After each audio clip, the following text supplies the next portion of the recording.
Welcome, everyone. Thank you for joining us today. My name is Susan Crowley. I'm a senior project manager at the Center on the Developing Child.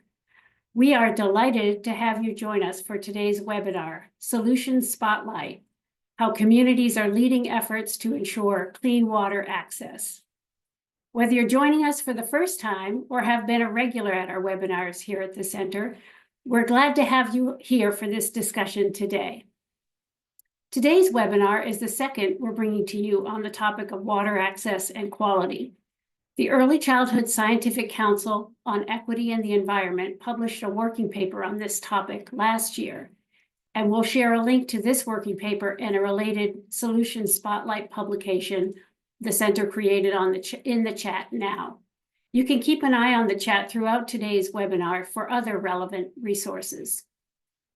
Our conversation today will focus on strategies to address the challenges many communities face in ensuring clean water access for children and their caregivers. We'll dive into disparities in water access across communities and provide you with specific ideas and resources. We want to thank those of you who submitted questions for our panel when registering for this event. We received some great questions, which we'll be addressing throughout the conversation. We're also hoping you'll share your feedback about today's discussion in a brief survey, which I'll be back to share before we conclude. If you're interested in listening to this webinar in Spanish, we do have a Spanish language channel. Instructions for joining this channel are posted in the chat. We also have live closed captioning enabled. So if you're interested in that functionality, you can turn them on at this time. Our moderator today is Rebecca Hansen, Director of Communications at the Center on the Developing Child. She's joined today by Dana Eness and Dr. Kealoha Fox. Dana Eness serves as the Executive Director of the Urban Conservancy, a nonprofit based in New Orleans. She has also been part of New Orleans Mayor LaToya Cantrell's transition team, serving on the Infrastructure Committee's Urban Water Subcommittee, and is a member of the Sewage and Water Board's Customer Advisory Board and Water Now Alliance's Equity Advisory Group to more directly assist those facing the first and worst consequences of flooding, contamination, and other impacts related to stormwater runoff. Dr. Kealoha Fox is the Deputy Director of the City and County of Honolulu's Office of Climate Change, Sustainability, and Resiliency, and Deputy Chief Resilience Officer for the island of Oahu, Hawaii. She brings over 20 years of experience in Native Hawaiian health, climate policy, and social health integration, bridging Indigenous innovation with Honolulu's efforts to create a more resilient future. And with that, I'll turn it over to Rebecca to begin our conversation. All right, thank you, Susan, and welcome to everyone who's joined us here today. I'm really excited to bring you today's conversation with our two panelists, Dana and Kealoha. As a quick note, I am stepping in today for our Chief Science Officer, Dr. Lindsay Burkhart, who was unfortunately unable to join as we originally planned. I know Lindsay really wishes she could be here today, and I will do my best to fill her shoes. So let me start by sharing a little bit more about why we are focusing on the topic of water in today's conversation. So here at the Center on the Developing Child, we are working to shed light on the many ways that early childhood development and lifelong health are shaped by a child's developmental environment. And when we say developmental environment, what we're talking about is the full range of experiences and exposures that our children have in the places where they live, learn, play, and grow. So everything from the air quality in their early care settings to the presence or lack of safe green space in their communities, to responsive, supportive relationships with the adults in their lives. All of these things matter.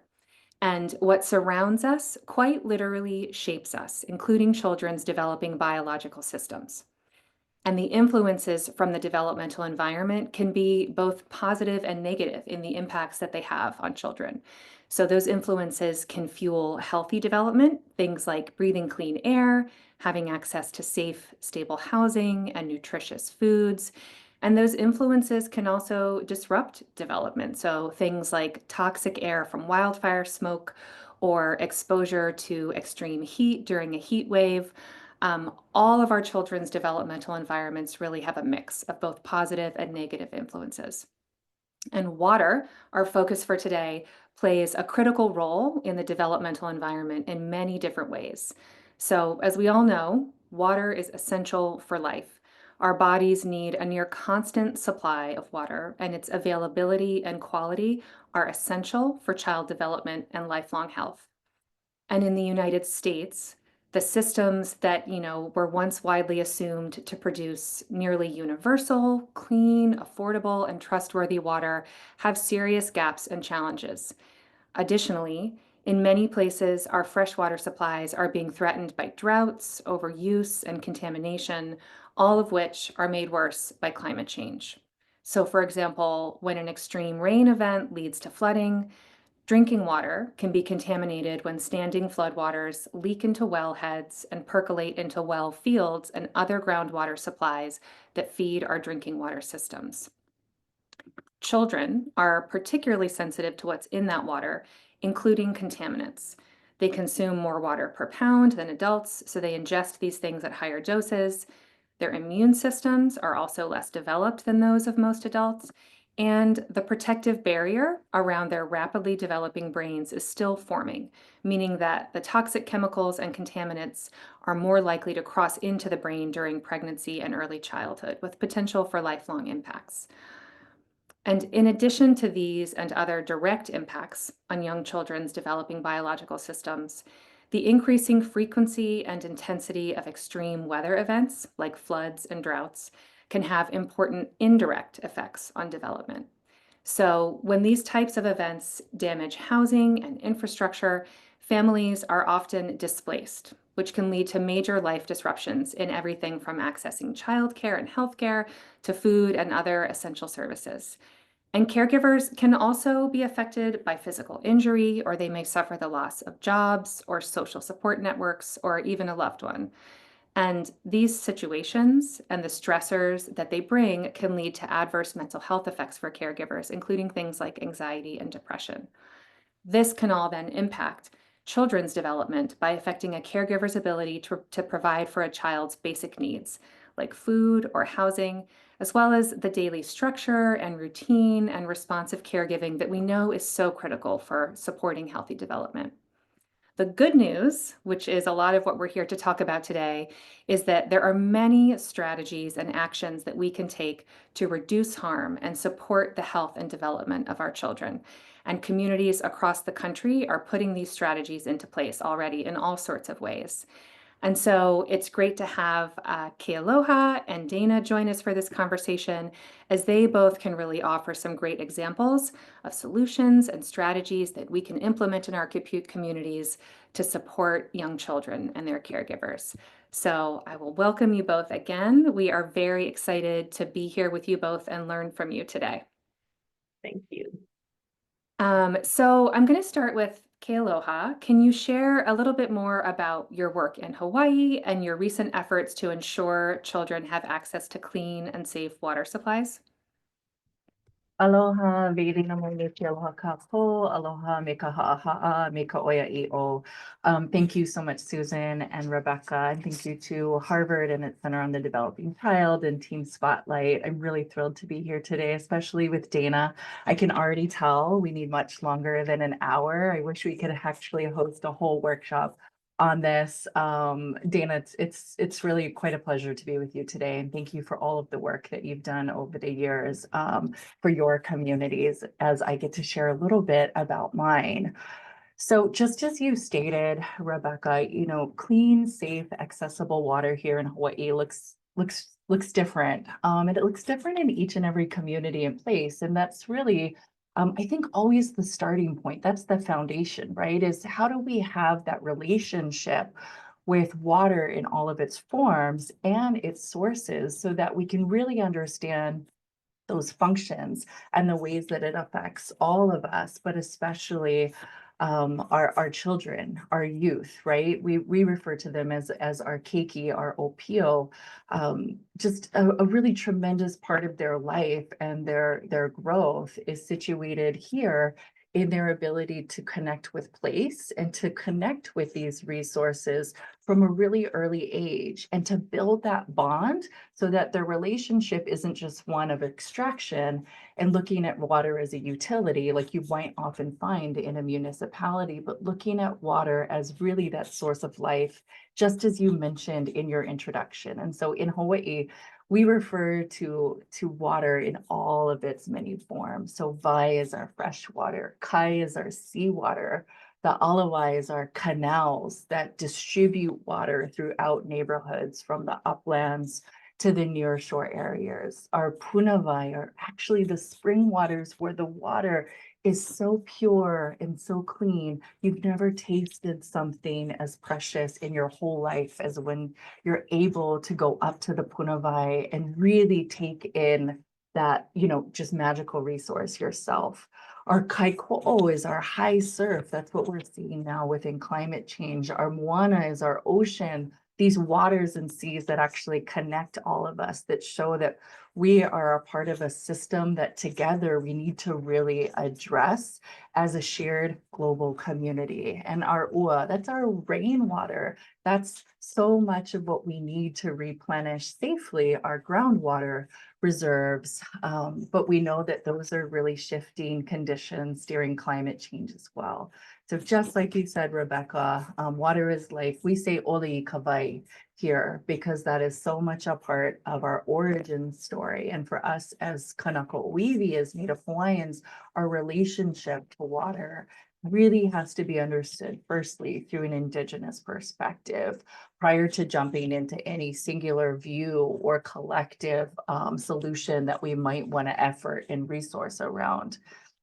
So for us, we have that true relationship with our natural environment and all of the ways that these elemental forces show up across the lifespan. And so for me, I always approach the conversation first as a Kanaka Iwi, as a Native Hawaiian woman, as a person of this community, but also as a scientist, as a clinician, and as somebody who's a strong advocate to make sure that everybody has fair and equal and equitable access to these resources for the long term of their life course, which we're trying to build definitely intergenerationally and multi-generationally here, just because of the makeup of our islands and the scarcity of resources. We really have to come together between generations. And so water for my work now is really addressed to the context of sustainability and resiliency and really looking at the perils and possibilities that climate change brings to us. And then what are those actions that we can take? So on behalf of the city and our core municipal services, how do you balance agency, people power, and all of these different shared knowledge systems across stakeholders so that communities together can lead efforts to ensure clean water access? And I know these are definitely conditions that Dana and I really agree on, in making sure that no one stakeholder can really do it alone, right? And ought not to, because these are shared resources. These are these natural and elemental forces in all of their form and functions that really belong to all of us, which also means here that we have a collective responsibility and obligation for their protection, accessibility, safeguarding, if you will. And so I just kind of wanted to start there before I jump into some of more of like the concrete projects and solutions, because I think that worldview and that framing is so important for all of us together today as we step back and we think about what is our role, but then what is our collective role, and how do we see water as it relates to the development of our keiki and our rofio and our greatest resource for our people to thrive, which is our children and that next generation. Thank you so much for that. It's really beautiful to hear all those different words and ways of referring to water, within your communities, and really appreciate that collective and communal perspective in terms of the responsibility that we all have in this complex system to get to a sustainable place to have high quality drinking water for all of our communities. So building on that, Dana, I will turn to you next. Can you share a little bit more about your work with the Urban Conservancy and, any ways in particular that relates to supporting young children and their access to drinking water? Oh, Dana, you're muted.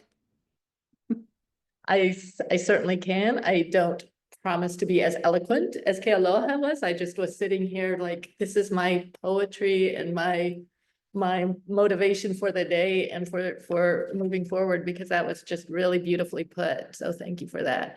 And it was interesting to think about, like, how we frame it too here in those same ways, like the many ways that water influences our lives, quality, quantity, the river, the lake, we're surrounded by water here in New Orleans, and for the river below us, the lake above us, we're really hemmed in, and yet we're so far away from having an accessible relationship with water in a lot of ways. And that's part of what our work is, and really has been since Katrina, a shift to kind of understanding our work with the wise stewardship of our built environment. Our built environment needs our water too. It's not just the land where we program, if you will, our activities, the buildings and the green spaces and all of that. It's the water too, but it took Katrina really to make us realize that. And then through our work then to incorporate sort of a better understanding and a better relationship involving living with water. That's where our work with children came in, as we worked more and more with adults, that we were all, as adults, having this aha moment, like, oh, we're a coastal city. Oh, what does that mean? Rising sea levels, eroding coastlines, subsidence, 60 inches of rain, storm surge, all of this as adults, as we were just learning this in our 20s and 30s and 40s and 50s through Katrina. It made us realize this is information that children are not going to get through their curriculum, their school, necessarily, unless we start baking that in any way we can, because we want those kids as our future land and water stewards to have this just integrated into how they see the world, not something that they have to learn the way we learned it post-Katrina. So with that, we've created programs to incentivize homeowners to change, really transform their property, to understand themselves as the first line of defense, and transform their properties by removing pavement, concrete, impermeable surfaces, replacing them with nature-based solutions and green spaces to make us both cooler and less flood prone. But then we've also at the same time been building children's programs to bring this knowledge and these opportunities and this wondering about the natural world and what their role in it is to kids from elementary through high school, and then through their parents also, the work that we do into the younger children as well. So, and one thing that I definitely want to touch on, that our program called Basin is this program that is working with children. Basin stands for, it's where we are. We're in a basin, but of the Mississippi River. But it's also, it stands for Building Active Stewardship in New Orleans. And the program idea, and this gets back to what Rebecca was saying at the beginning, this idea of deficiency, but also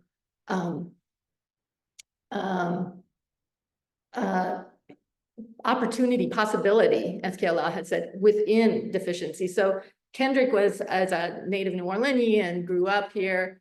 And he, as a young man, after his service in the Marine Corps, after being one of the the individuals who was up on his roof during Katrina as the floodwaters rose, has a very harrowing tale, but then came to us through a fellowship and worked with us to develop Basin. And it was from that perspective of a kid, very athletic kid, growing up to be a very athletic adult, but saying, but there were things that should have been incorporated. It shouldn't have just been baseball or football or, you know, it should have been, or basketball. It should have been chess. It should have been an understanding of our history. It should have been an understanding of our natural world. Why can't we do something that is taking the whole kid and exposing them to all of these things that make living here worth living here? And so it was his vision that became Basin, and that was 12, 13 years ago when we started thinking about, well, what would that look like? So I like that idea of, you know, coming from this, not necessarily where you like taking what is deficient or missing in your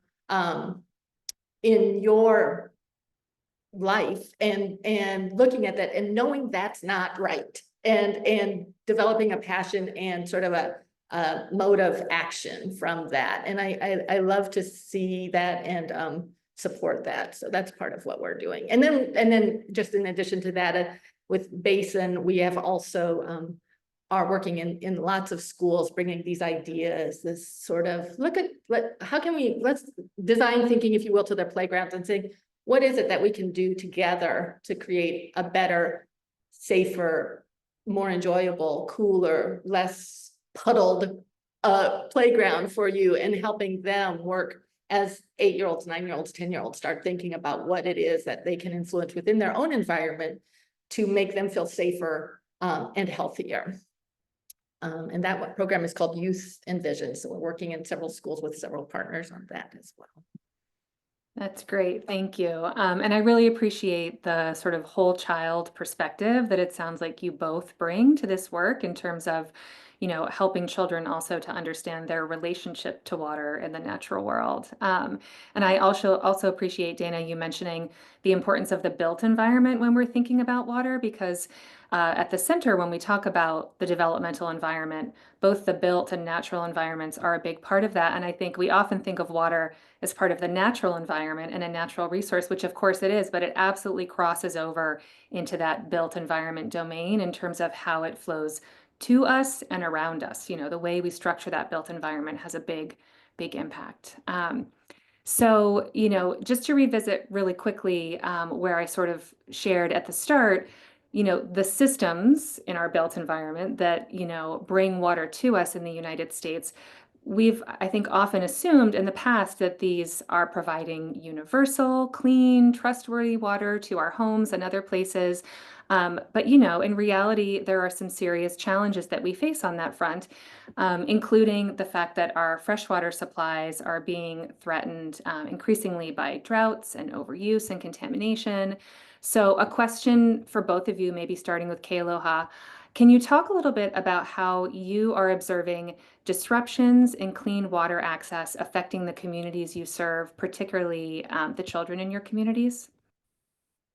Yeah, absolutely. Thanks, Rebecca. And thanks for having us mention to our guests and participants today, whole health, whole child, whole community perspectives are so essential for us to be able to not only look at the problems holistically, but also then define what our strategies are going to be to close these gaps or ameliorate some of these harms. And so I just wanted to share a little bit of data since a lot of times when people hear about Hawaii, when they have visited the island of Oahu and seen the city of Honolulu, for example, they might have this like a fantasy approach of like, this is this place that they go on vacation and it's this place for tourism. But we do have a lot of data around the changing conditions around all of these water forms and functions. And so we already know that by 2050, our sea levels in Honolulu are expected to rise significantly. Compared to our ability to start measuring this in about 2000. And so what we're looking at right now is projections that can be, as high as nearly 6 feet by 2100. And then we're starting to see many more days of flooding throughout the year, both minor and moderate flooding, which we know disrupts many people from across our county, because we are a mix of urban, rural, coastal, inland. We have agricultural lands. We have an amount of conservation lands, and then we also have a significant holding of military lands. We're really actually trying to monitor and assess and track all of this at one time. And so what we do know is that we're already seeing more frequent and severe droughts on the drier side of our islands, which we call the leeward sides. We're already seeing an expected precipitation decrease by about 60%. And then our extreme rainfall events are happening, especially in La Nina year events. And so we're going from like these 1 in every 23-year storms to these 1 in every 13-year storms. And then now we're going to see them even more frequently, which Dana in New Orleans is no stranger to either, right? So as the island's Deputy Chief Resilience Officer, it's really important, I think, for me to make sure that we're understanding all of these data points and these conditions so that we can make sure that then we're relating that back to the quality of like the human experience and people's ability to live in their homes. Are we going to be able to keep these schools in their, same positions now? Are we going to have to plan and construct our neighborhoods and civil services differently in the future? Yes, and that's already starting. So we've already done surveys within our office to show that 77% of residents here are extremely concerned about decreasing fresh water supply. And nearly 3/4 of our residents expect children to be worse off because of climate change impacts in relationship to those shifts in water. What that means for us is we're already seeing high rates of outmigration and internal migration within the islands themselves. And so that already shows us that we're sometimes steps behind what community, what families, what children and their parents and grandparents are experiencing on a lived day-to-day basis, right? And so our policies and our programs actually have to sprint to try to catch up so that we not only just understand these conditions, but then we can try to act and do something about it as sworn, protected, and civil servants. And so one of the areas that I did really want to highlight that we talked a little bit about in the introduction is the disruption to frontline communities. And so as Dana was talking about Basin in New Orleans, like those are the same ideas and concerns and thoughts that I think our children are sharing here in Hawaii too. And so for us, we do have city resolution 20-206 that really codifies frontline communities for Oahu. And in those 10 frontline communities, we do also have a special carve out for children and youth, and also elders and seniors, because we're also trying to make sure that when we think about frontline communities, we're making sure that we're taking a generational approach too, and we're making sure that any of the solutions that we come up with make sense to the target population and the special needs that they have. And so that helps us, I think, move into strengths-based research, programming, and policy making. And so we're able to couple that with tools like a social vulnerability index so that we can really look at community resilience factors and move beyond vulnerability conditions and really look at these assets and strengths through a data-driven and science backed way. And we feel like that is really important right now as there are forces out there that want us to move away from discussions around frontline communities and our centering of equity and our foundations of justice. We feel like we actually can't stop on that because we know that climate change is not going to impact every community the same way, and that the composition of family size, the percentage of children and elders in the family, families that have single parents, their socioeconomic status, their ability to have a livable wage and income and quality health is all going to be the reasons why they can stay in their home islands here or if they're going to have to move, which is not a condition unknown throughout the other Pacific Islands. And so for us, I think all of these steps really help us to not only lessen vulnerabilities, acknowledge the data and the gaps that we're seeing, but really increase specific locations, greater resilience, and overall like long-term sustainability for this long-term health and multi-generational health that we strive for. Yeah, thank you. I really appreciate that perspective on the importance of combining the data and the science with the lived experience of your communities to make sure that the solutions that get put into place really meet their needs and their concerns. And Dana, I'll pose the same question to you in terms of sharing a little bit about how you're seeing disruptions in clean water access affecting the communities that you serve and the children who live there.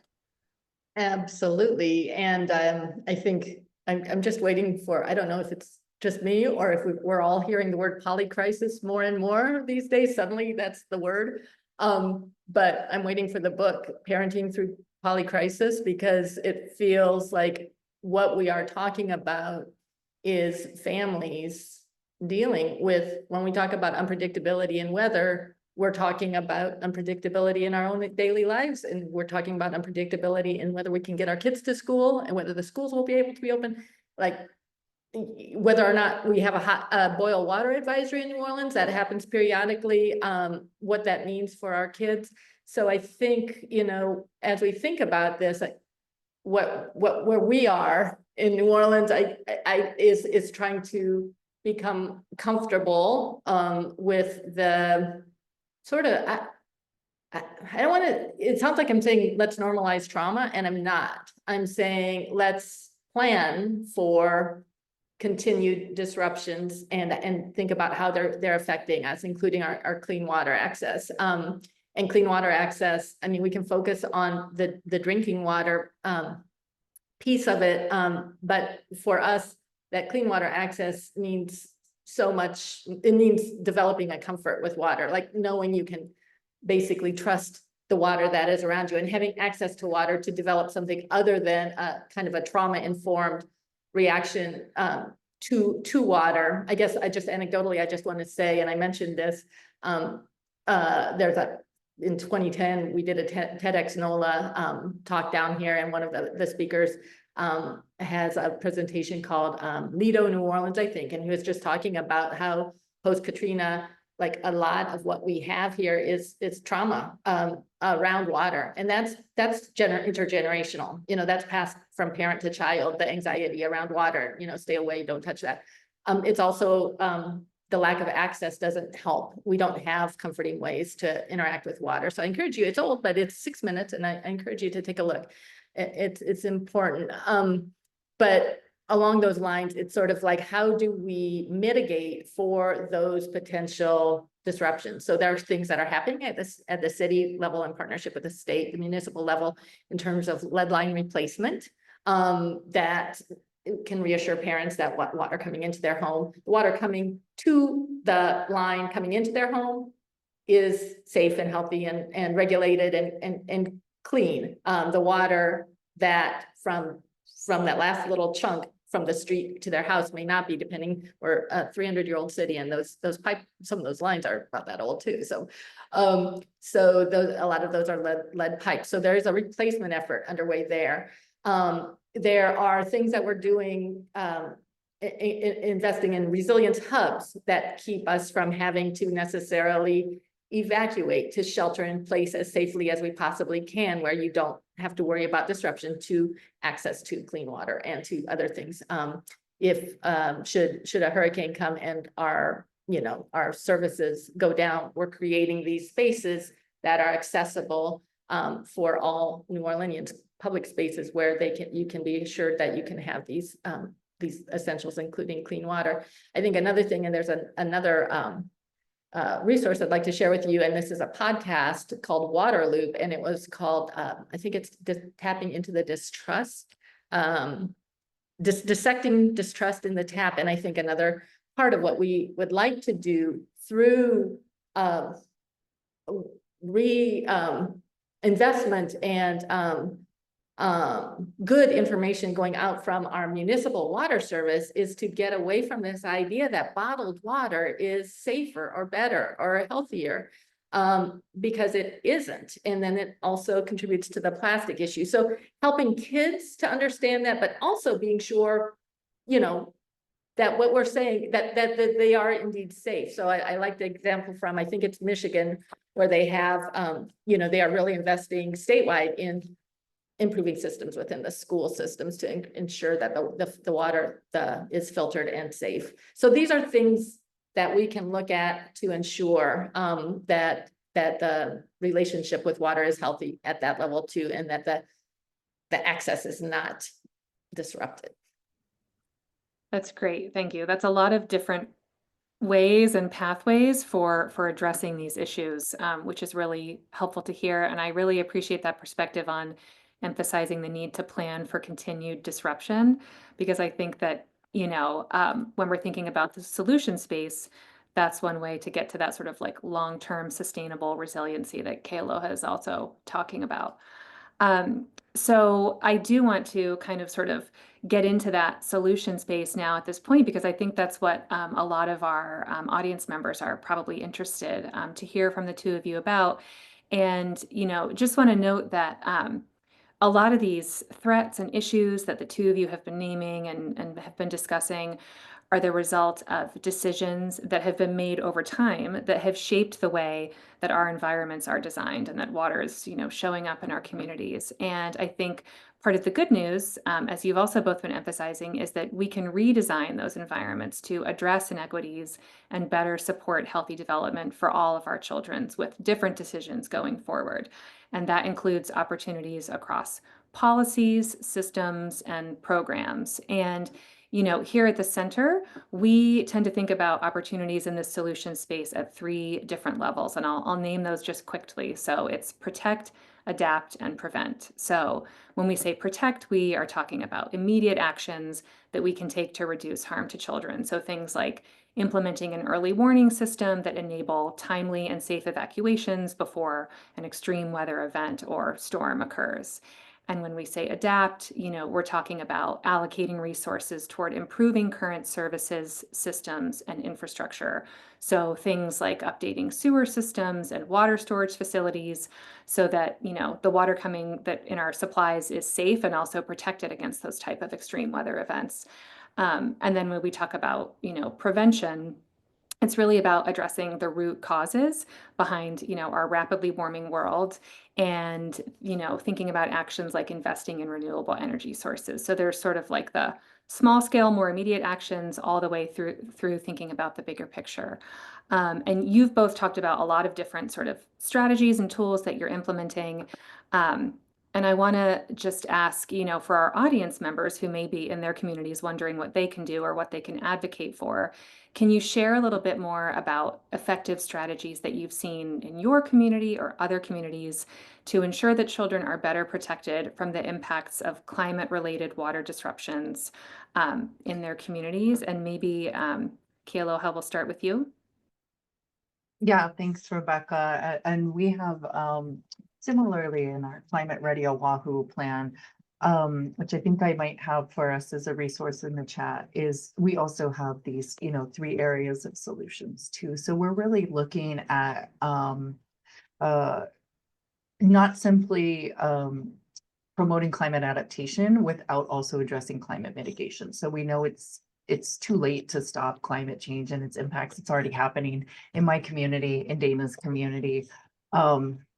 But right now is the best time for us to do as much as we can to prevent the catastrophic impacts that we know we're going to see at an increasingly alarming rate, and which communities and which populations are going to be impacted by those more severely. We can do so much of that preventative health work together, and that's what so many of us have been trained to do ultimately, right? Our other areas, really local impacts need local solutions. So this is a global responsibility, but adapting to the impacts of climate change we see as really a local tool set that needs to be created with a lot of intentionality and making sure that everyone is looking at those opportunities and strengths that I had mentioned before, and making sure that we're not just trying to have, a panacea, if you will, or prescription that we write that is applicable from one state to the next or one jurisdiction to the other. And then making sure in our other area that we're navigating a climate ready future together. And so really knowing and embracing that this is a monumental task, and it requires any stakeholder, any agency, any leader to really step outside of their comfort zone now, reach beyond the silos, and making sure that we're starting to what we refer to as create laulima, like what's the collective action look like, and move beyond the talking and move into the doing, because that's what our residents and constituents are really asking for us to do. And really, that's our responsibility and our role.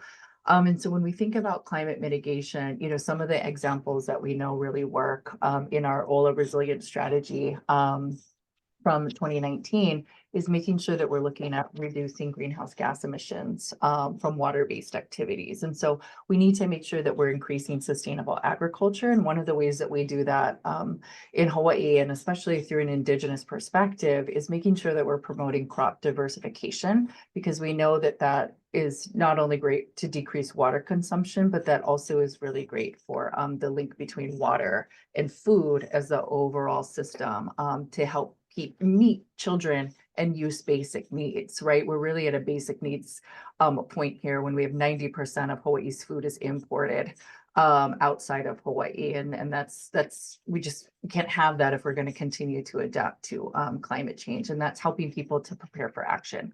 And so some of those things that we want to see in terms of the adaptation strategies is really the increase of flood resilience protection. And so right now, FEMA is going through this massive update all across the country for, this flood mapping initiative. And so to make sure that we're implementing flood management strategies that protects communities, their infrastructure, and their livelihood, because we know that we're going to see increased rainfall and flooding. It's definitely paramount, and it's top of mind for all of us starting right now, today, in terms of the FEMA notices that went out.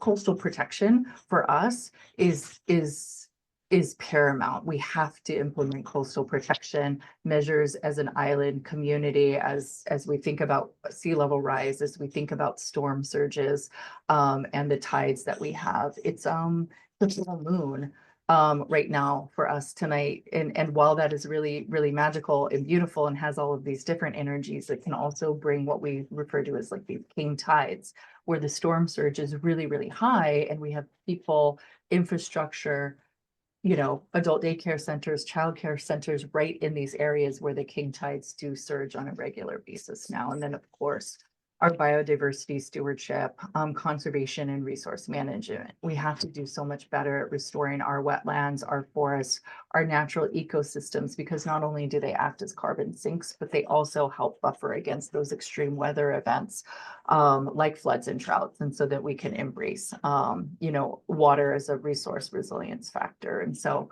those are some of the things that we know and we're promoting, that we're doing, and would just love to hear more from Dana about what they're working on too in New Orleans.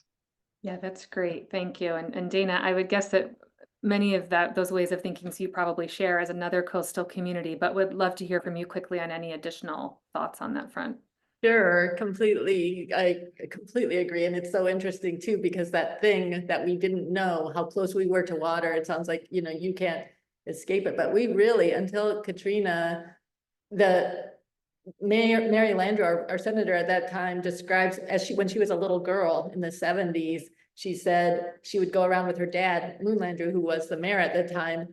And they were driving down through the French Quarter, and they saw a father, the tourist, with his daughter on her shoulders, looking over a wall in the French Quarter by Café du Monde, if you've ever been here, to see the Mississippi River, which was right on the other side. And he said, well, you've got to do something about that. So he put up a ladder so tourists could climb up the ladder and look at the Mississippi River. Now there's an entire riverfront, but that cutting off us off from one of life's most essential ingredients, if you will, is a big part of why we are where we are. So in addition to, in terms of solutions, what we're doing in ways of creating access points to just knowing water, interacting with water, having a better, healthier, safer relationship with water, experiencing joy and comfort from water, that we still have a lot of work to do. But I think that's essential for us to honor all of the ways that clean water is essential, and to act accordingly. So the lead line replacement is an example of sort of multi-layer. There's a role for individuals to play too, in terms of responding and signing up for the service for the replacement and that sort of thing. So that, but that is sort of, you know, a little bit, it's wonderful. It's also politically dependent on, you know, things that believe that this is critical and important. And right now, it's something that we are able to make some progress on, which is wonderful. I think the other part, like to really make systemic change, has to do with embedding what we know and what our kids know and sense into their lives in whatever ways we can. So with our Basin program, it's an extracurricular. It's a Saturday morning once a month where we touch on these different aspects of water and their relationship with it and what they can do about it through hands-on experiential things. We work with a collaborative called the Ripple Effect, which is working at a much more structured, formal level to embed our relationship with water in the Louisiana social studies curriculum. So that's like a very formal and heavy lift, but there are several organizations and educators working on that together. So, you know, there are different levels to tap into in terms of scalability. Some of these things, you know, are very scalable, and the others are more dependent on external resources and that sort of thing to make them happen. One thing that I would say that I would love to see, and if you watch that Lido New Orleans, you'll see like a big part of our fear of water has to do with what is communicated from parent to child. And in terms of one of the easiest solutions, I wish, I don't know why it's so difficult, but I would love to see every child learn to swim by the time they're 5, as they do in the Netherlands. Have the political will to put a program like that into place, I think would completely change how everyone is interacting with water as a resource. Yeah. And a right, I would also say. Yeah.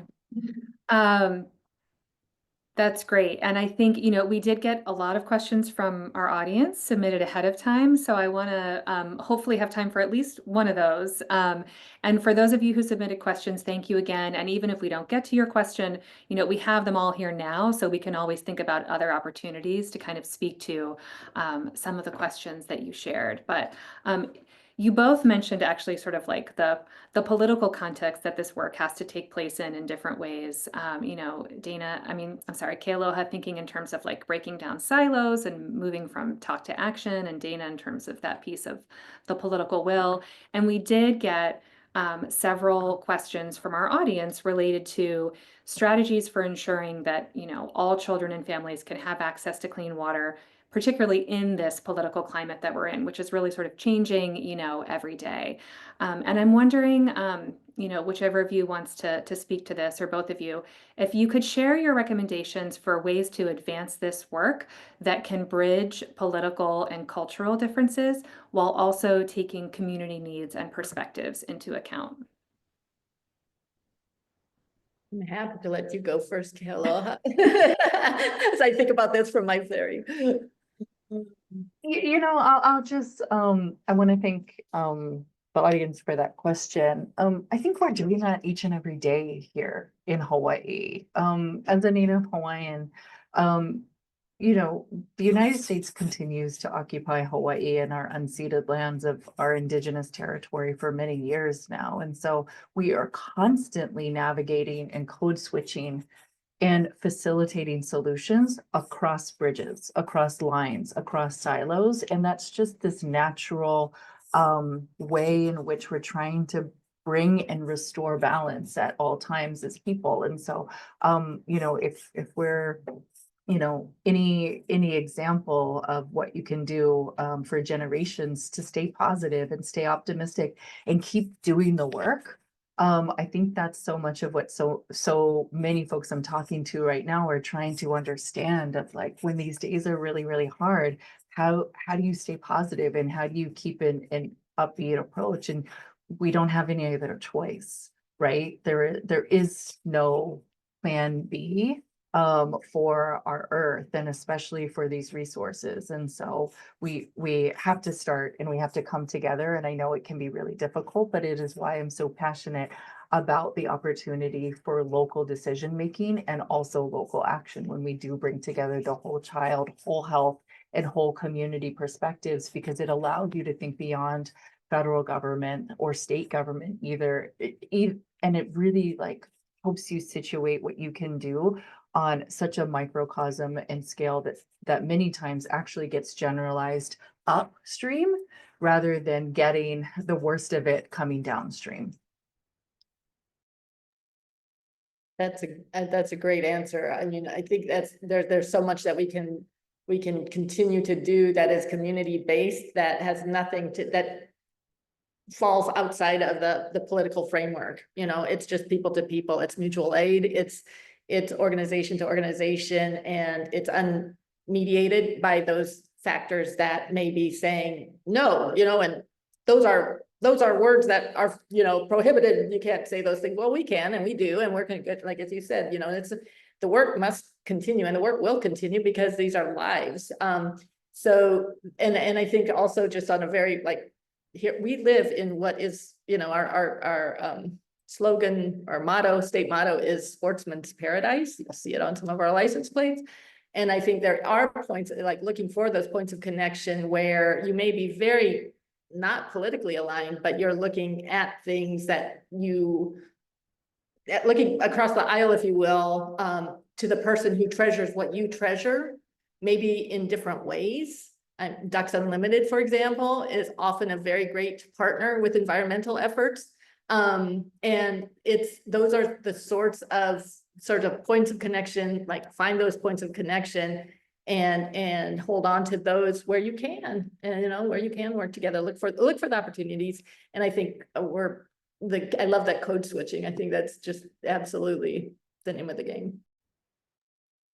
Thank you so much. I really appreciate both of those perspectives. And so we're coming up close to the end of our time here. The hour has really flown by.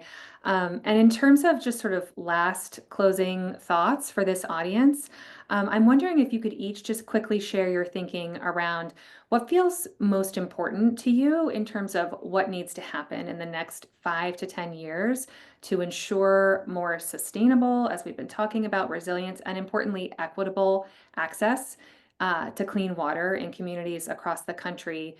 And that could be sort of like at the macro policy level, but also I imagine a lot of people in our audience are thinking about what they can do in their own communities to try to advance this work and ensure access.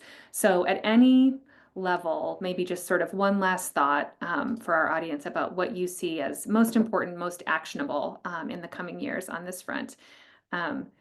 Dana, you look like you're thinking, but do you have a thought to start us off? I do have a thought. I do have a thought right now, and that is as various election opportunities come up, even if it isn't something that you know, that isn't your thing, formulate those questions about formulate those questions and get those candidates on record, and encourage the people at all of those different levels, because that's really where the things can happen. Encourage the people you know would be great in those positions and be a good advocate, and help if we can move in, get the people that we need in there that we know will be responsive public servants to the questions and concerns that we have and the data that we have to present and offer, and can work with us as partners. I think that's really critical. And there is something at whatever level, even if that's formulating a question in a public forum,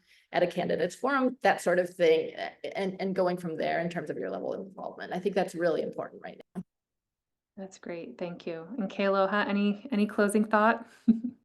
I have so many. I think Dana and I could keep going. We could definitely do a part two. I mean, there's so much that we can do on a small level of making sure that in locations you have access to public drinking water fountains for safe and clean water, promoting the use of refillable, water cups and flasks and all of those things, making sure that that's accessible in every school and childcare facility. I mean, those are things that we just ought to be doing much more of. And I know from being out there and doing field research that it's just not always the case. And it's a little bit harder sometimes to get these actions done, especially when you're trying to replace old drinking fountains in, these aging facilities, right? People tend to think of this as like a luxury and like later on the facilities maintenance list. And I think we come from a camp of saying, no, this is actually a core to how the space in general is even used and created. And we ought to think of it that way.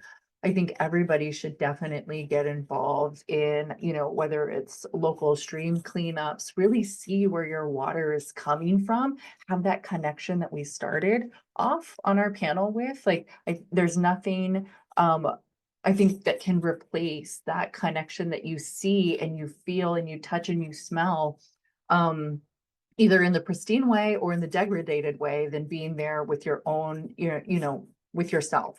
And then making sure that agencies go above and beyond, and making sure that we're offering resources, especially to children, teachers, right? Like we shouldn't be expecting teachers to know all of this data and this science and all of these solutions. Just like Dana was saying, the integration into social studies curriculum is fabulous. And what would it look like if you had a whole water curriculum that an entire school or grade could encompass, of social studies and science and language arts and culture and field trips and experiential place-based learning, right? Like there's infinite possibilities. And then I guess I'll lastly close with my hope and dream is that people look at the infrastructure of roadways, buildings, parks, and trees, and treatment plants and utilities as actually part of this larger integrated system. Because just like as we started, that's how I'll close. Ole Kawai, water is life. None of us can live without it. It is a shared condition that each and every one of us face, regardless of our age, our race, our religion, our location. And so it's something that we can all get behind because we have that personal relationship with it, not just one that is professional. Well, thank you so much to both of you for your time and your expertise today. It's been inspiring and really interesting to learn from the two of you. And I feel like our audience is walking away with just a wealth of ideas and information in terms of all the opportunities that we really have to work together on this front. So thank you so much again. And I will turn it back over to Susan with a couple of logistics to close us out. Thank you, Rebecca, Dana, and Kealoha for this great conversation. Wow, it was amazing. Before we close out, I'd like to give everyone in the audience an opportunity to share your feedback on this conversation. On the screen, you'll find a QR code to access our survey.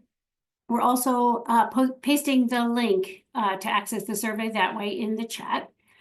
We welcome your thoughts, any takeaways that you have on everything that was covered and discussed today.